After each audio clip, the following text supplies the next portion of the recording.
Called the engineer's pump panel. So obviously you look at it, it looks kind of intimidating. There's a bunch of gauges that you can see. You get some lights, all these different nozzles and different things, pull buttons. So all it is essentially is when we go to a fire and we need to hook up to a hydrant, we take that big hose, we hook it up to a hydrant, it comes right into here, which is an intake manifold is what we call it. Steamer, there's many different uses for it, verbiage. And what it does is it gives us water. We already have 500 gallons of water in this tank as is, but that goes really quick when you're using hose. That basically burns about 150 to 200 gallons a minute. So you think like you get a big fire, you're gonna be definitely more than 100, you're gonna be using 500 gallons in a couple minutes, be gone. So we hook up to a hydrant, it comes in here, fills us up with water, and these different pull buttons gives us different water to certain hoses. So you look, corresponds pre-connect 2, pre-connect 3. So if a fireman comes out, grabs pre-connect 2, I know to pull on this, water's gonna go there, it's gonna come up, we're gonna look at, see what our PSI is at, we wanna make sure it's at the right one.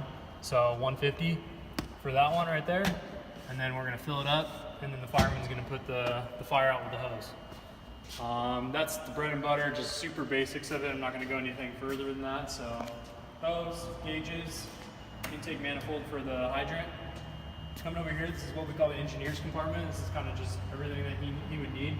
So we have different nozzles for different size hoses. You obviously saw the hose over here, so we have 1 3/4 and 2.5 inch hose. These nozzles up here for 2.5 inch hose specifically.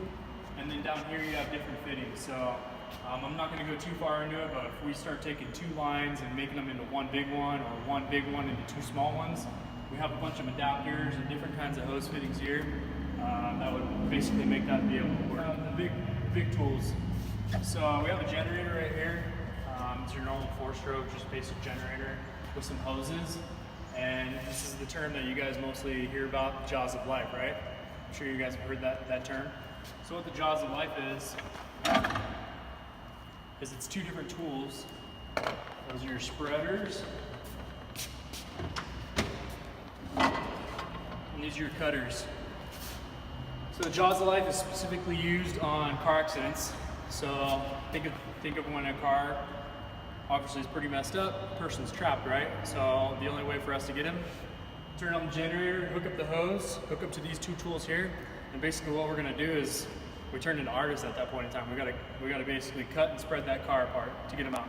So with the door, what we'll do is to get a different kind of purchase point, we'll spread it out, get a purchase point, and then we'll use the snips, the cutters, start cutting pieces of metal out of the way, and then as we're getting closer and closer, we might have to spread some doors, spread some wreckage out of the way, and it's just basically a back and forth, cut, spread, cut, spread, cut, spread, until we're able to get to the person that's a driver or passenger or whoever's in the back part of the car or whatever it is. Every situation is different. Car could be upside down, on its side, doesn't matter. This is basically what we use.